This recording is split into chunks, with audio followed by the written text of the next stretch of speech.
This week, the President and Vice President of the World Anti-Doping Agency have been re-elected with a strong mandate.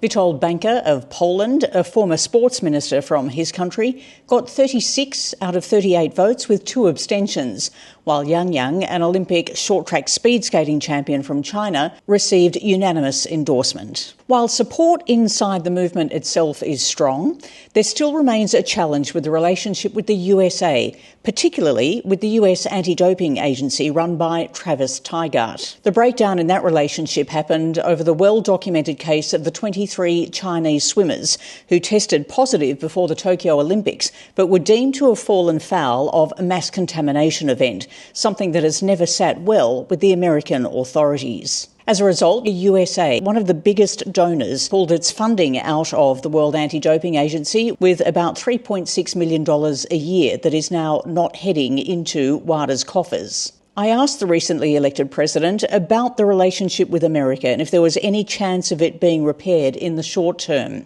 but also about the ongoing politicisation of anti-doping, with the USA on one side, China and Russia on another, and other nations being asked to make their choice. The entire sporting world do not agree with the politicization of anti-doping politicization of sport. I've met quite often the remarks that as long as I'm gonna be the president, I will defend the independence of WADA and I will do everything what I can to defend the independence of the organization. So, of course, we're gonna continue this approach. I'm working hard, working closely with the governments and the sports movement to do what we can to defend the independence of WADA. Speaking about the US, let me start by saying that we are very open to work, to collaborate with the US authorities from the White House and our colleagues and friends from the US OPC.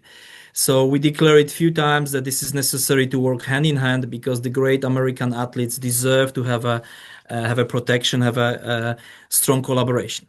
But I have to say that it's very difficult to work with Mr. Tygart.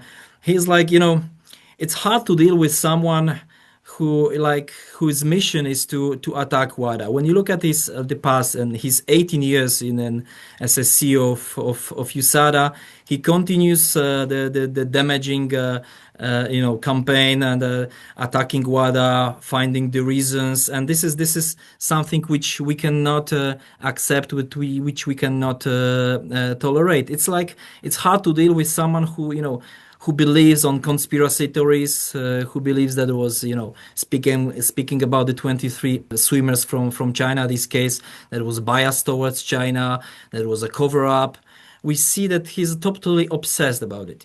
That's the problem. It's really hard to deal with, with someone who is like a people, who believe that, joking that moon landings were fake. That's something which is really difficult. And then when we see at the broader perspective, since 1 year, this gentleman is doing nothing for the anti-doping in US, only traveling around the world, attacking WADA, asking governments to withdraw the funding, continuing his defamatory comments.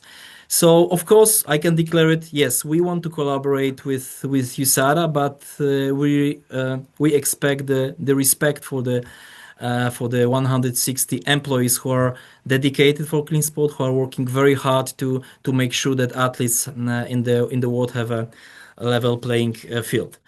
One thing which is very important, speaking about the US, Mr. Tygart in 2020, the beginning of 2020, testify in the Congress. He had a hearing in US, and let me be very, very precise. He spoke about the NCAA system. He said that let me quote it. We have with the NCAA program, is there a number of foreign athletes, and what we don't want is for the US college system. And you can look at swimming, tennis, sometimes golf, track and field, for Olympic athletes to come to the U.S. and have a doping vacation where they're subject to, I think, a pretty weak anti-doping program in the NCAA. Another comments which are like significant. The NCAA from Mr. Tygart, the NCAA anti-doping program, there is no blood testing. There was no non-analytical positives. So in the event you didn't have a positive test, you could not move forward. The sanctions were way out of line with the WADA code. That point has been changed within their policy now. Those were the main gaps that we saw, I think, just top of the head. Listen, in the normal world, this testimony, these words would be a big scandal because it means that the system does not work properly there.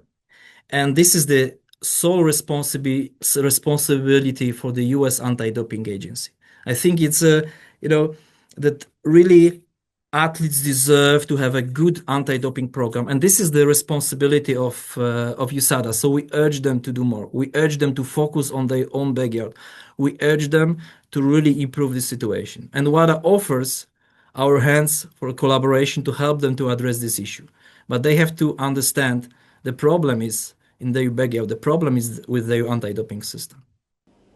I also asked Yang, the Vice President, about one of the biggest issues for the anti-doping movement going forward, and that is to do with contamination events, which we're seeing more and more around the world. You can hear her response to that and more on the Sports Ambassador podcast, which you can find on Patreon or Spotify.